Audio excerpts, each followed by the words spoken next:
अगर है शांति सुख पाना तो विषय परपंच तज प्यारे। निरंतर सद्गुरु शरणम प्रेम श्रद्धा से भज प्यारे। अगर जीवन में शांति चाहिए, जीवन में सुख चाहिए, उसके लिए विषयों से हटना पड़ेगा। पंच विषय की आसक्ति को छोड़ना पड़ेगा। ये मन हर समय पांचों विषयों की आसक्ति में पड़ा हुआ है। ये मन मनोरंजन में पड़ा हुआ है। आत्मरंजन की तरफ इनकी कोई झुकाव नहीं है। इनका झुकाव अगर है तो कहाँ है? मनोरंजन। और मनोरंजन कब तक आखिर चलेगा? अंतिम में सबको आत्मरंजन होना पड़ता है। बड़े से बड़े कलाकार को देखिए, बड़े से बड़े फिल्मिस्तान के हीरो और हीरोइन को देखिए, जो जीवन भर दूसरों का मनोरंजन करवाता है और खुद मनोरंजन लेता है, अंतिम समय में उनको भी भगवान के शरण में जाना पड़ता है। अंतिम में उनको भी सत्संग की बात सुननी पड़ती है कि अंत समय में जब तक सत्संग के शरण में, धर्म के शरण में नहीं जाएगा, तब तक उसका कल्याण नहीं होगा, शांति नहीं मिलेगी। इसलिए सदगुरु कबीर साहब ने कहा है, बने जो कुछ धर्म कर ले, यही एक साथ जाएगा। बने जो कुछ धर्म कर ले, यही एक साथ जाएगा। गया अवसर न फिर तेरे, ये हरगिज हाथ आएगा। बने जो कुछ क्या कर लीजिए, धर्म कर लीजिए, क्योंकि यही साथ जाने वाला है। और दुनिया की चीजें साथ नहीं जाएगी। लोग कहते हैं साधु महात्मा दुनिया की चीज को तिरस्कार करते हैं, कहते हैं कि धन ठीक नहीं है, घर ठीक नहीं है, रुपया पैसा ठीक नहीं है, सब माया मोह है। हम लोग ऐसा कभी नहीं कहते हैं। घर माया है, रुपया माया है, जमीन माया है, कपड़े लत्ते माया है। इनको छोड़ देने से क्या काम चलेगा? नहीं चलेगा। रुपया उपयोग करने की चीज है, उपयोग करिए। जमीन फसल लगाने की चीज है, घर बनाने की चीज है, घर बनाइए, फसल लगाइए। धन उपयोग करने की चीज है। जमीन कपड़े लत्ते उपयोग करने की चीज है। इसको उपयोग करते हुए हमें अच्छा जीवन जीने का प्रयास करना चाहिए।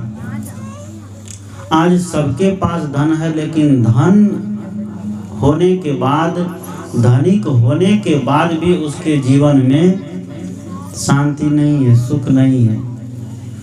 धनिक होने के बावजूद भी वह बहुत टेंशन में जीता है ना। आज घर घर में टेंशन है। अंग्रेजी शब्द है टेंशन। आज जो अनपढ़ माताएं लोग हैं, जो पढ़ी लिखी नहीं है, कुछ भाई लोग भी हैं, उनसे भी पूछिए तो वो भी कहते हैं कि बड़ा टेंशन है। टेंशन का मतलब क्या होता है उनसे पूछिए तो उसको पता नहीं है। टेंशन का मतलब होता है तनाव, चिंता। और चिंता से चतुराई घटे, और सोच से घटे शरीर, और पाप से लक्ष्मी घटे, कह गए दास कबीर। चिंता करने वाले व्यक्ति की चतुराई खत्म हो जाती है। अब बहुत सोचने से कि सोचते रहेंगे, ज़्यादा खर्चा ना हो जाए, कि कहीं हानि ना हो जाए। लाभ होता है तो व्यक्ति नहीं सोचता है, लेकिन जब हानि होने लगती है तो बड़ा सोचने लगता है, सोचता है ना। जब लाभ होगा तो किसी को नहीं बताएगा। किसान आदमी को देखिए, 1 बीघा खेत में अगर 20 क्विंटल मक्का हो गया तो तब भी कहेगा क्या, कुछ नहीं हुआ, संतोष नहीं है, बोल देगा।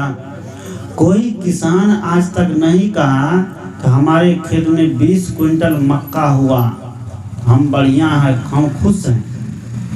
20 क्विंटल हो गया तो वो उनकी चाहत है कि कितना 25 क्विंटल होना चाहिए। 20 क्विंटल हुआ उसमें उसको संतोष नहीं है, लेकिन 25 क्विंटल प्राप्त करने के लिए है तौबा कर रहा है, टेंशन बना हुआ है, मन में दुख है।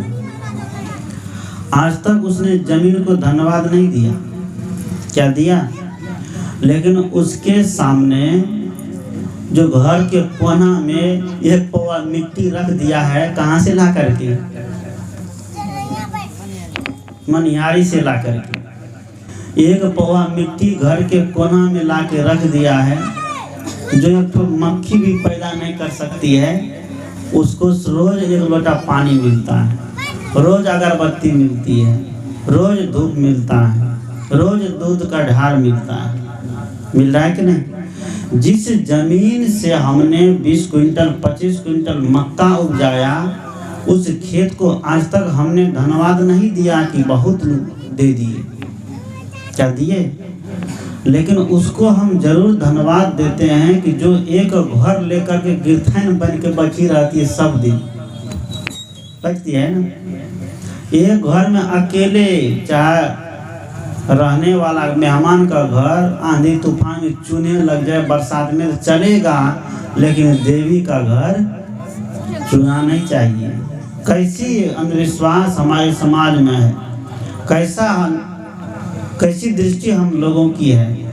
सदगुरु कबीर कहते हैं कि बने जो कुछ धर्म कर लो, यही एक साथ जाएगा। आदमी टेंशन में रहता है, चिंता में रहता है, लाभ होता है तो धन्यवाद नहीं मिलता है, और हानि होती है तो चिंता करने लग जाता है। एक बार एक सेठ जी दरवाजे पर बैठा था, ऐसे ही रास्ता था, आने जाने वाले आते जाते थे।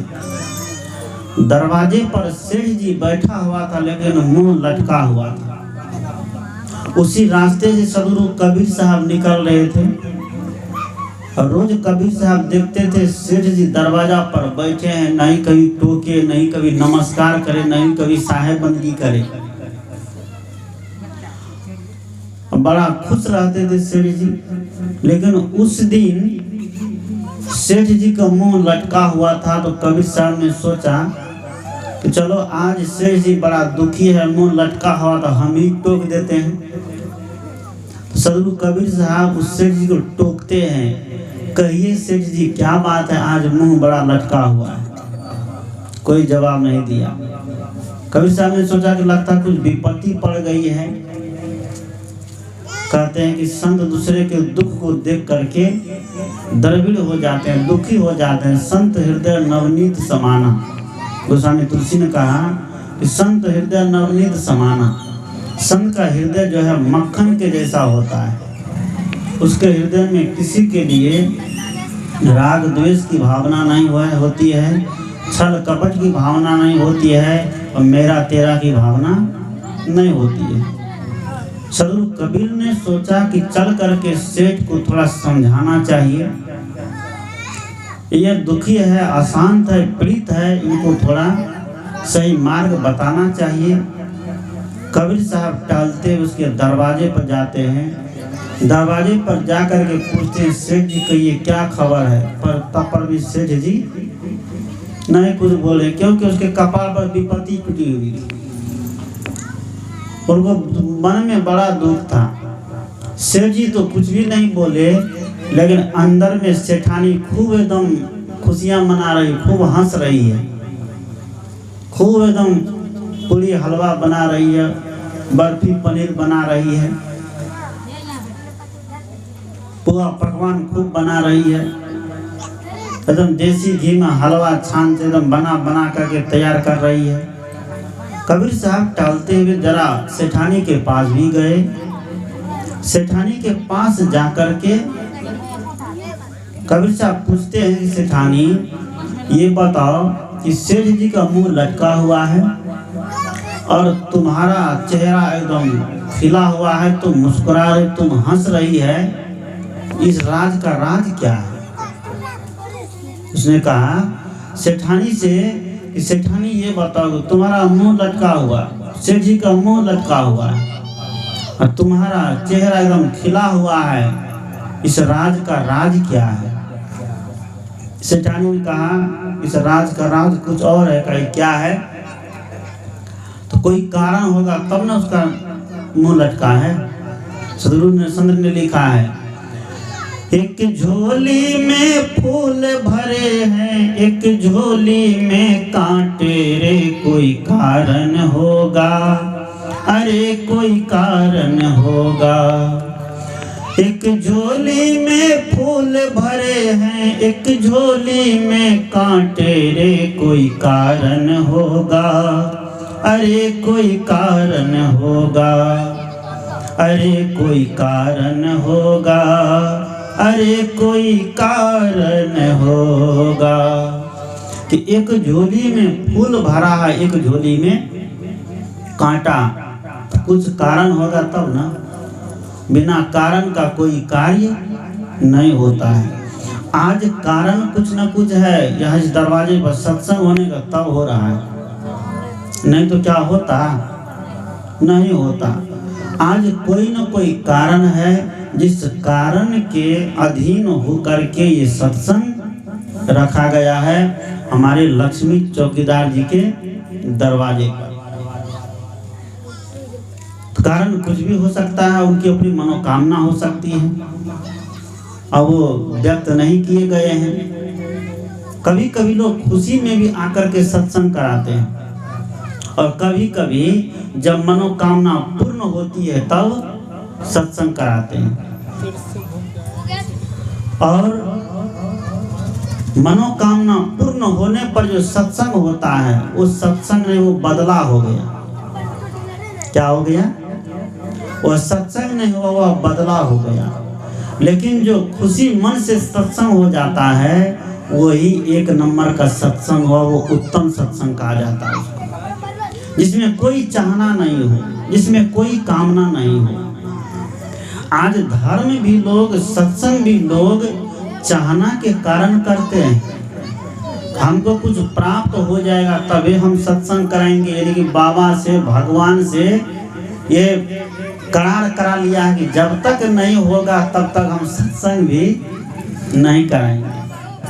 होता है बहुत जगह कि जब तक मनोकामना पूरी नहीं होगी तब तक सत्संग भी नहीं होगा। बहुत माताएं कहती बाबा आपकी कृपा से हमारे बेटा को सर्विस लग जाए, नौकरी लग जाए, हमारा बेटा बढ़िया जगह सेट हो जाए, हमारी बेटी का बढ़िया घर में सत्संग हो जाए, शादी हो जाए, तब क्या कराएंगे?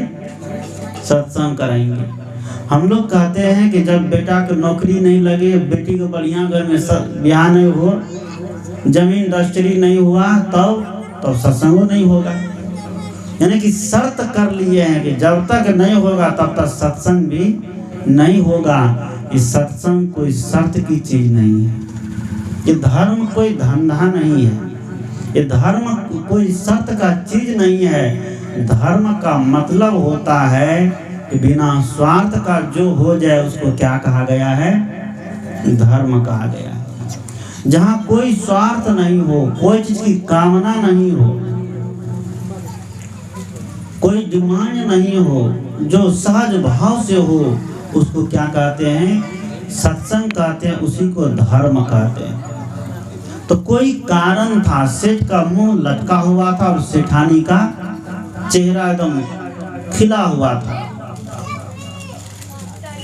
कबीर साहब ने पूछा कि इस राज का राज क्या है? सेठानी ने कहा कि इस राज का कुछ राज है। कहीं क्या राज है? कहा कि सेठ जी को पिछले साल 5 लाख फायदा हुआ था। कितना? सेठ जी को व्यापार में पिछले साल 5 लाख फायदा हुआ था। तो पिछले साल सेठ जी संकल्प लिए थे कि अगले साल 15 लाख फायदा होगा। कितना होगा? अगले साल 15 लाख फायदा होगा। इस बार 15 लाख फायदा नहीं होकर के 10 लाख फायदा हुआ, इसीलिए सेठ जी का चेहरा मुरझाया हुआ है। कबीर साहब ने धत तो इतना ही बात के लिए सेठ जी का चेहरा उतरा हुआ है। अरे 5 लाख पिछले साल फायदा हुआ, 15 लाख का डिमांड किया था, 10 लाख हुआ, तब भी तो 5 लाख फायदा हुआ कि नहीं? तब भी उनको 5 लाख फायदा हुआ है।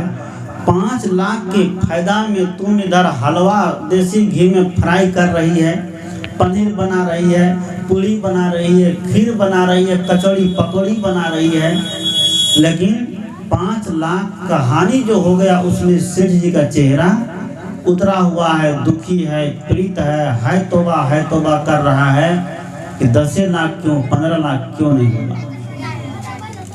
सदगुरु कहते हैं ये संपत्ति, ये धन गलत नहीं है। धन अर्जिए, धन कमाइए, जमीन खरीदिए, बढ़िया मकान बनाइए, बढ़िया कपड़ा पहनिए, बढ़िया गाड़ी पर घूमिए, बढ़िया भोजन करिए, बच्चे को बढ़िया संस्कार दीजिए, बढ़िया कपड़ा दीजिए, लेकिन जीवन को भी बढ़िया बनाने का प्रयास करिए। जीवन को बढ़िया बनाने की जगह कौन है? ये सत्संग। गोस्वामी तुलसी ने भी कहा, मति के रते गति भूत भलाई, जब जेहि जतन जहाँ जेहि पाई, सो जानब सतसंग प्रभाव, लोकहु वेदनान उपाय।